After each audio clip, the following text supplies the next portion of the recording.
In a recent video where I ranked the last 10 anime that I watched, I claimed that Death Note was my 5th favourite novel of all time as a collective. Today I want to go through 7 of my favourite books and try and give a sort of brief overview of them from the top of my head and why they had an impact on me. I should mention that while I was an avid reader as a kid, the amount I read as an adult is poor. That said, I feel like I know a classic when I see one, so hopefully I inspire you to read some of these if you haven't already read them yourself.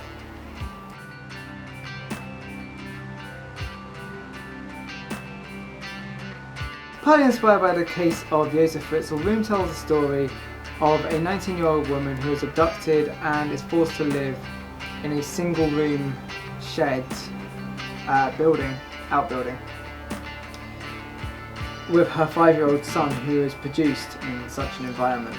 What makes this story even more tragic is that it's told from the perspective of the 5-year-old son, and that makes the book very digestible because of its childlike perspective, and it spares us from what silently takes place beyond the closet door from where he sleeps. But in some ways, this reality only makes the story sadder. The language and thoughts that Donoghue uses are from the first person perspective of Jack, and it makes the book very easy to digest, but his lack of physical, psychological, emotional, mental development is very apparent early on. And then there's the psychological and physical trauma that is placed on Ma, his mother, who is raped continuously by her captor, which Donoghue manages to detail in between the thoughts and feelings of Jack. Clearly this is a well-researched book in the fields of child development, long-term trauma and the psychology of criminals and victims. Room takes place in a world that is so alien to most of us, fortunately, but is a very real reality for some people out there. However, I do strongly recommend it, as harrowing as it may be, for its grasp of this reality and the impact it will have on you. Fortunately, because of a childlike perspective and language, Room is very digestible and can easily be read within 1 or 2 days. So if you're psychologically ready, read it.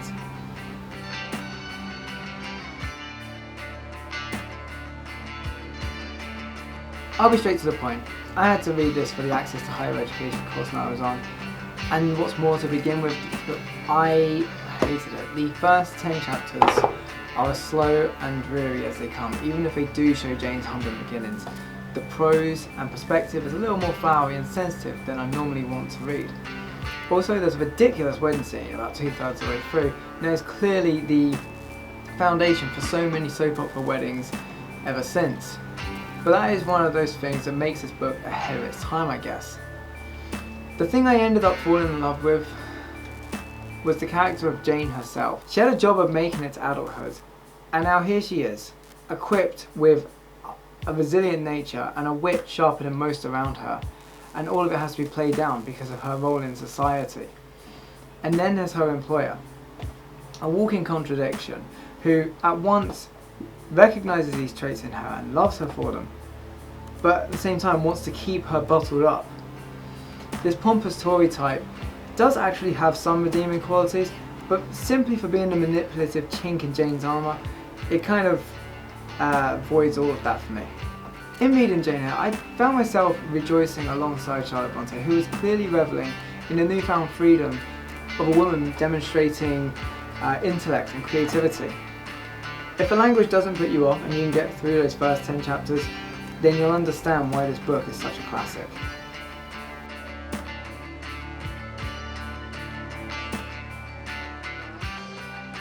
Easily my favourite manga I've ever read. Not that I've read much. I'm sure that many would question why a manga series is making it into a list of my favourite novels. 2 things. Firstly, at only 12 issues long, Death Note is relatively brief and the whole thing can be read in about the same sort of time period as Room. Secondly, where it lacks the opportunity for creative prose, it more than makes up for in one of the best plots I've ever seen in any book. I don't need to go into too much detail, especially if you're already an anime fan. Basically, a bored young genius finds a book that can take the life of anyone whose name is written in it, and he decides to purge the world of its most violent and far-reaching criminals. Before long, The world's greatest detective shows up on the case. They meet in person, and what ensues is the tensest showdown of mind games as they form this uneasy friendship, all while trying to catch the other one out.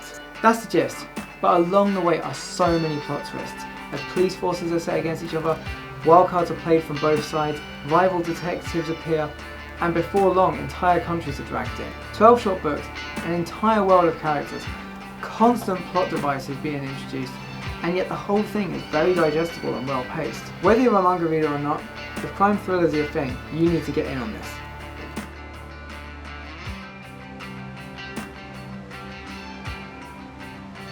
This is another book that I had to read for the Access to Higher Education course I was on, and it was quickly my favourite of the two. It's a quiet, introspective novel about a proud and stalwart butler in a world that is quickly changing. Ishiguro's insight into the world of butlers and their masters is both deep and very well researched. In The Remains of the Day, we follow Stevens, a butler dedicated to the stiff and formal example set before him by his father. He does this to the detriment of connecting to anyone around him apart from his master, and while he questions himself perpetually and continuously, he doesn't think twice about the morals or the reasons behind any order that's handed down to him. The first person perspective of Stevens would for the most part have the reader convinced that he's content with his lot in life, however, only for it to become apparent later that he has neglected the social aspect of his humanity. For Ishiguro's ability to describe this world that is so close to our own yet so distinct, and for Stevens' unusual journey through life, The Remains of the Day is quietly powerful, and if you're the contemplative type, then you'll really resonate with this book.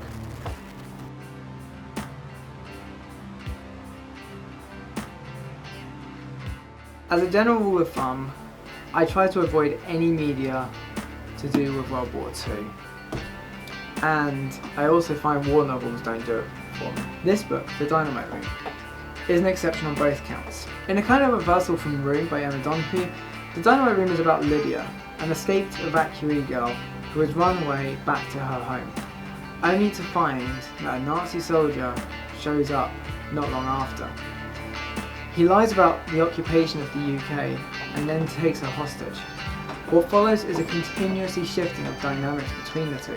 However, Lydia notices that Hayden is being very shady about his past and what's happening outside of the house. And what's more, how did he learn her name? As you read on, you see a tragic story of cowardice, evil, and Hayden's shot of redemption. I think it's apparent by now that I don't like happy books as much as but the more you uncover with this one, the sadder it gets. The two characters really grow on each other, and in turn they grow on me. And by the end, I just wanted Hayden to succeed. Jason Hewitt is a very well researched World War II novelist and has a very firm grip on real life events that were happening, but you don't need to know much about what was taking place to fall for the characters in this book and their stories. Funny thing, I actually thought The Dynamite Room was the only book on this list that they haven't made a film about, but I found out while researching for this video, they announced one last year.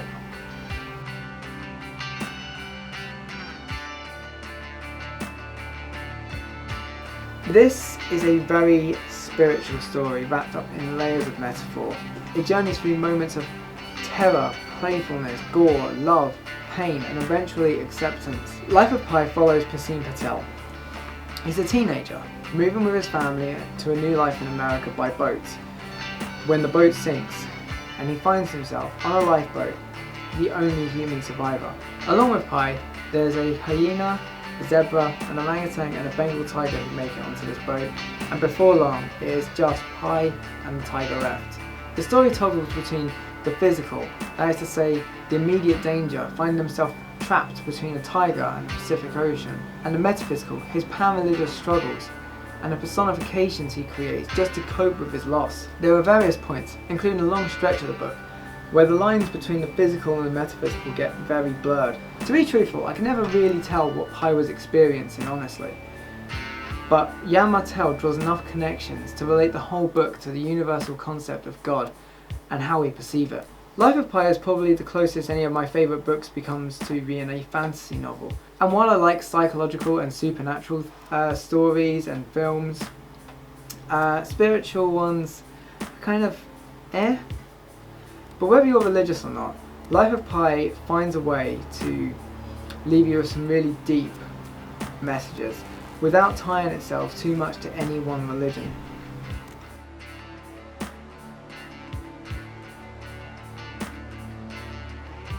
I received a copy of this book when I was a child, and it was another 12 years or so before I actually read it.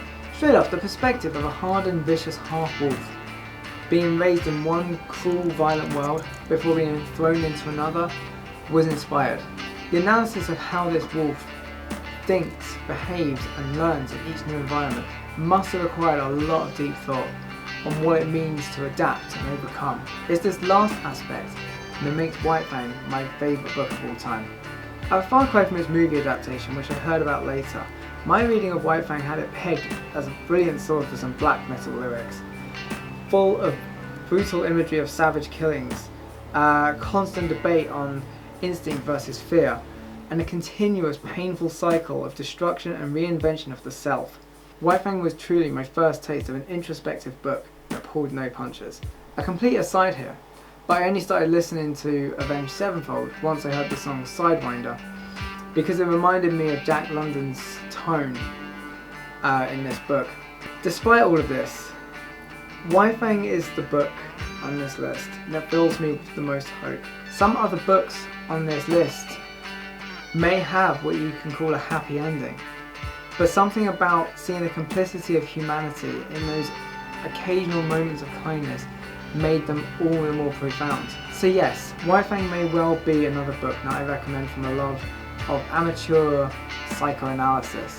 By removing the human aspect quite viciously at the beginning of the book and then reintroducing it in over time, Jack London manages to cut out a lot of pretense. So, those are my top 7 books that I've read as an adult. It did actually start off as 6, but then I remembered the Dynamite Room and I didn't want to cut Room out of it because they're both just amazing books. Introspection, psychoanalysis, and a certain level of heaviness. You can see what I like in a book. So, as always, feel free to recommend anything to me. I hope I've inspired you to read something from this list. Thanks for watching, and stay safe.